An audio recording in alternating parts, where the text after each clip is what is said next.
Okay, இப்போ எரரில் இருக்கிறோம். இது என்னது? ஏ மெட்டல் ஒயர் கேஸ் மாஸ் இந்த மாதிரி கொடுத்துட்டாலே இது வந்து என்னது? எம். இது வந்து என்னது? Del M. அடுத்தது ரேடியஸ், அப்போ இது என்னது? 6. இது வந்து டெல் ஆர். நெக்ஸ்ட்டு லென்த்து, இது வந்து என்னது? எல். இது வந்து டெல் எல். கம்மியாக உள்ளது டெல்லு, அதிகமாக உள்ளது L. The maximum possible percentage of error in the measurement of density கேட்குறாங்க. டென்சிட்டிக்கு என்ன formula? Density is equal to mass by volume. ஒயருங்கிறது நம்ம என்ன வச்சுக்கலாம்? சிலிண்டர் மாதிரி வச்சுக்கலாமா? சிலிண்டருக்கு என்ன ஃபார்முலா? வால்யூமுக்கு பை ஆர் ஸ்கொயர் எல். கரெக்டாக? Pi r square L. Pi மாறாது, நமக்கு 3 வேல்யூ தான் மாறும். மாசு ஆர் இது. ரைட், இது எப்படி எழுதலாம்? Del m by m into 100. ஏன்னா பர்சன்டேஜ் எவ்வளோ தானே கேட்டிருக்காங்க. அப்போ இதெல்லாம் பர்சன்டேஜ் பண்ணால் இது வந்துடும்.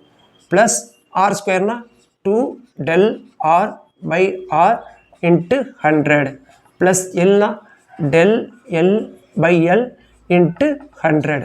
இது எதோட answer? Del rho by rho into 100ஓட ஆன்சர். ரைட், அதை பார்த்துக்கலாம். இப்போ டெல் எம் எவ்வளவு? 0.02. 0.02.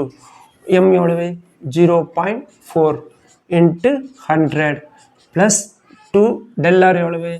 0.001. ஆர் எவ்வளவு? 0.3 இன்ட்டு 100 ப்ளஸ் இது எவ்வளவு? டெல் எல் 0.02 பை எல் வந்து 5 இன்ட்டு 100. ஓகேங்களா? ரைட், இதை சிம்பிளிஃபை பண்ணுவோம். இதை 100ஆல் பெருக்கினா என்ன ஆயிரும்?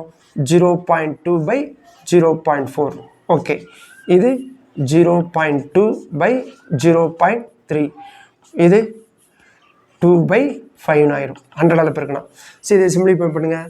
இது என்ன? 0.2 பை 4 என்னது? சிம்பிள் தானே. 2 பை 4 தான். 0. மேலே ஒரே ஃபார்மேட்டு தானே இருக்குது.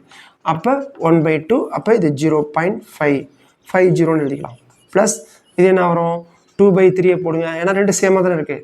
இதில் என்ன வரும்? போகாது. 0 6 6ன்னு போயிட்டே இருக்கும். ரவுண்ட் ஆஃப் பண்ணால் 6 7. அப்போ 0.67 ப்ளஸ் இது என்ன வரும்? 0.40. ஏன்னா இதெல்லாம் டபுள் டிஜிட்டில் இருக்குல்ல, இதை ஆட் பண்ணால் என்ன வரும்? 0.7746. என்னது? 4 6 10 15. இது 1.7. ரவுண்ட் பண்ணால் 1.6. அப்போ 1.6. இதில் என்ன நீங்கள் கவனிக்க வேண்டியதுன்னா, முக்கியமாக லென்த்து ரேடியஸ் வந்து மில்லிமீட்டரில் இருக்குது, லென்த்து வந்து சென்டிமீட்டரில் இருக்குது. இதை மாற்றணுமான தேவையில்லை.